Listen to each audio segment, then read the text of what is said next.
नमस्कार दोस्तों, मैं हूं यूपी राजधानी न्यूज़ से केशव गौतम।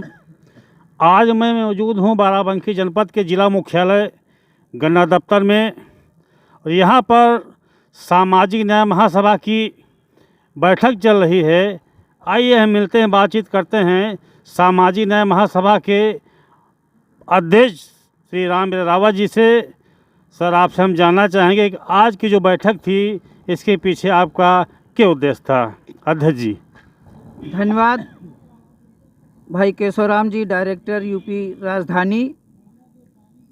सामाजिक न्याय महासभा का गठन लगभग 2 वर्ष पूर्व हुआ था और इसमें अनेक पदों पर हमारे पदाधिकारी काम कर रहे हैं और इस सामाजिक न्याय महासभा के विस्तार के क्रम में ही आज यहाँ बाराबंकी के गन्ना दफ्तर में हम बैठक कर रहे हैं। जैसा कि पिछले संविधान दिवस पर सामाजिक न्याय महासभा ने एक कैंडल मार्च निकाला था और इस बार भी सुझाव प्राप्त हुए हैं कि हम राजधानी लखनऊ में सामाजिक न्याय महासभा की ओर से संविधान दिवस के अवसर पर आयोजन करें और इस अवसर पर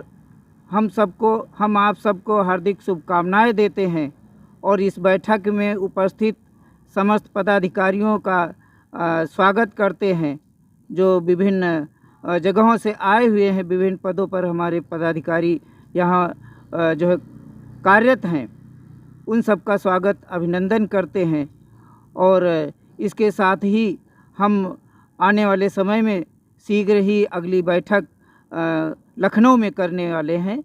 इन्हीं बातों के साथ जय भीम। अब हमारे बीच में मौजूद हैं सामाजिक न्याय महासभा के संरक्षक श्री रमाशंकर भीम एडवोकेट जी, जो कि राजधानी लखनऊ से पधार कर बाराबंकी जनपद में आए हुए हैं। हम जानना चाहेंगे कि सर, आज आप बाराबंकी इस बैठक में किन उद्देश्यों को लेकर के आए हैं और आपके बीच में जो कार्यकर्ता और अन्य कुछ नए जान अनजान लोग हैं उनके बीच में आप क्या संदेश देना चाहेंगे? सर, आपके चैनल के माध्यम से पूरे देशवासियों से हम एक बात कहना चाहते हैं। हमको जाति, धर्म, लिंग और क्षेत्रीयता के आधार पर भटका करके असल मुद्दों महंगाई, बेरोजगारी, शिक्षा, स्वास्थ्य, सड़क, परिवहन जैसी मूलभूत समस्याओं से ध्यान हटाने का काम हुक्मरान कर रहे हैं। सामाजिक न्याय महासभा के कार्यक्रम में आया हूं, मैं उसका संरक्षक हूं। हम लोगों की सिर्फ एक ही इच्छा थी कि जाति धर्म कोई बात करने वाले लोगों ने गंगा यमुना में बहुत सा पानी लहू बना के बहा दिया है। बहुत कुछ हो गया है, अब क्यों ना इंसान के बीच में समानता की बात की जाए। क्यों ना हर जाति, हर धर्म, हर वर्ग, हर क्षेत्रीय, हर तरह के भेदभावों को मिटाकर हर नागरिक के लिए, हर भारतीय नागरिक के लिए उसकी मूलभूत सुविधाओं को बहाल करने और मौलिक अधिकारों को बहाल करने की बात करें। इस समय आपके चैनल के माध्यम से हम एक बात कहना चाहते हैं। बहुत खतरे हैं हमारे सामने और सामाजिक न्याय के लिए बहुत ज़रूरी है कि सामाजिक न्याय की सबसे बेहतरीन अवधारणा भारतीय संविधान में ऑलरेडी निहित है और अगर भारतीय संविधान को हमने नहीं बचाया तो निश्चित रूप से बहुत बड़ा खतरा देश के सामने आने वाला है। आपके चैनल के माध्यम से हमारे संस्था के अध्यक्ष जी राम रावत जी हैं, हमारे साथी ब्रजभान सिंह जी हैं, लखनऊ से राम मिलन रावत जी हैं, बाराबंकी के सुशील जी हैं, भंते जी हैं, बौद्ध भिक्षुण जी हैं, ये भाई साहब लोग वीरेंद्र कुमार जी हैं और तमाम लोग हैं। एक सवाल है आपके सामने। भारत के संविधान के अनुच्छेद 13 में लिखा है कि भारत का संविधान अन्य किसी भी कानून, प्रथा या रूढ़ियों पर अधिभावी रहेगा, यानी सुपरसीड करेगा। सब लोग उससे नीचे रहेंगे। फिर कैसे हो जाता है कि दिल्ली सरकार का एक केंद्रीय मंत्री और भारत के संविधान में थोड़ा और पीछे जाना चाहूँगा, भारत के संविधान में धार्मिक स्वतंत्रता है। हम किसी भी धर्म को माने और चाहे किसी भी धर्म को ना माने, ये सेकुलर ढांचा है। और अगर दिल्ली के किसी मैदान में लोग बाबा साहब डॉक्टर अम्बेडकर द्वारा ली गई 22 प्रतिज्ञाओं को दोहरा रहे हैं, वहाँ पर अगर कोई मंत्री पहुँच जाता है और वो भी उन्हीं प्रतिज्ञाओं को दोहराता है, तो कुछ लोगों की आस्था आहत हो जाती है, कुछ लोगों की आस्था को चोट पहुँच जाती है और मंत्री को बर्खास्त होना पड़ता है। और बड़े दुख के साथ कहना चाहता हूँ कि अयोध्या के 3 संतों ने उस राजेंद्र पाल गौतम जो मंत्री रहा है राजस्व दिल्ली सरकार का, उसका सर काट कर लाने वाले को 50 लाख रुपए इनाम देने की घोषणा की है।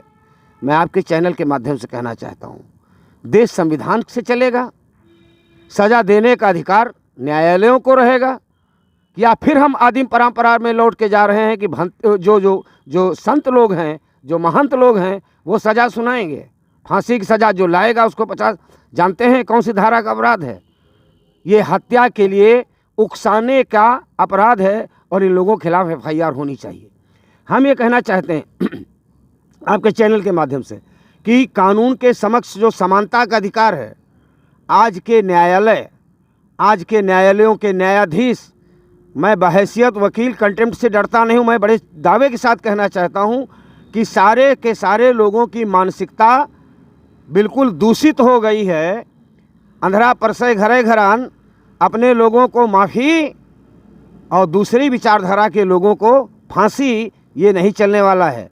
अगर हेट स्पीच के मामले में किसी को गिरफ्तार नहीं किया जाता है क्योंकि 7 साल से कम का सज़ा वाला अपराध है, और किसी को जमानत दे दी जाती है गिरफ्तार होते हुए, और किसी को कैपिटल पनिशमेंट, मैं नाम लेके कहना चाहूँगा, उत्तर प्रदेश के पूर्व मंत्री और सपा के सांसद आजम खान साहब को कैपिटल पनिशमेंट 3 साल का दिया गया है। कैपिटल पनिशमेंट नहीं दिया जा सकता। सामाजिक न्याय की ये भी एक अवधारणा है। सामाजिक न्याय की अवधारणा है कि पहली बार जिसको सज़ा हुई है उसको कैपिटल पनिशमेंट, यानी किसी धारा में अगर 3 साल की सज़ा है, 3 साल तक की सज़ा है, तो 3 साल की नहीं दी जाएगी, 1.5 साल की दी जाएगी, 6 महीना की दी जाएगी। और एक और प्राविधान है CRPC में कि फर्स्ट ऑफेंडर को भर्त्सना करके, यानी आलोचना करके कि आपका ये काम गलत है, आपको सज़ा नहीं सुनाई जाएगी, लेकिन 1 साल तक आपको प्रोबेशन पे रहना है, यानी सदा चरण पे रहना है, इसका बाउंड भरना है कि इस तरह का अपराध आप दोबारा नहीं करोगे। ये रियायत भी आजम खान साहब को मिलनी चाहिए। और अगर आप इस तरह की बात नहीं करोगे, भेदभाव करोगे, तो लोगों के बारे में बोलोगे कि वो पाकिस्तानी है, वो खालिस्तानी है, वो अफ़गानिस्तानी, इससे काम नहीं चलने वाला है। आप ईमानदार रहो। सामाजिक न्याय की ये भी अवधारणा है। इसलिए हम आपसे कहना चाहते हैं, आपके चैनल के माध्यम से कहना चाहते हैं कि जाति धर्म की संकीर्णताओं से ऊपर उठो। मानवता खतरे में है, देश खतरे में है, संविधान खतरे में है। संविधान को बचाना है, संविधान नहीं बचेगा तो आज आप जाति के आधार पर सोच रहे हो, कल पूंजी के आधार पर होने लगेगा। एक गरीब ठाकुर न्याय नहीं पाएगा और पैसे वाला ठाकुर न्यायालय को खरीद लेगा, न्यायाधीशों को दबाव में ले लेगा। एक गरीब चमार को न्याय नहीं मिलेगा, अमीर चमार न्याय ले लेगा। गरीब ब्राह्मण सड़क पे मार दिया जाएगा, कोई सुनवाई नहीं होगी, और अमीर ब्राह्मण चाहेगा तो दिन दहाड़े हत्या कर देगा गरीब ब्राह्मण की और अदालत को खरीद लेगा। ये वक्त बुरा वक्त होगा, सबके लिए बुरा वक्त होगा। इसलिए देश को बचाना है, संविधान को बचाना है, न्यायालय को बचाना है, न्याय की गरिमा को बचाना है, और न्याय की गरिमा को बचाते हुए भी सामाजिक न्याय, यानी सबके लिए न्याय की अवधारणा पे काम करना सामाजिक न्याय महासभा का काम है। आपके चैनल्स के माध्यम से बस इतनी बात। धन्यवाद, आपने हमसे बात किया।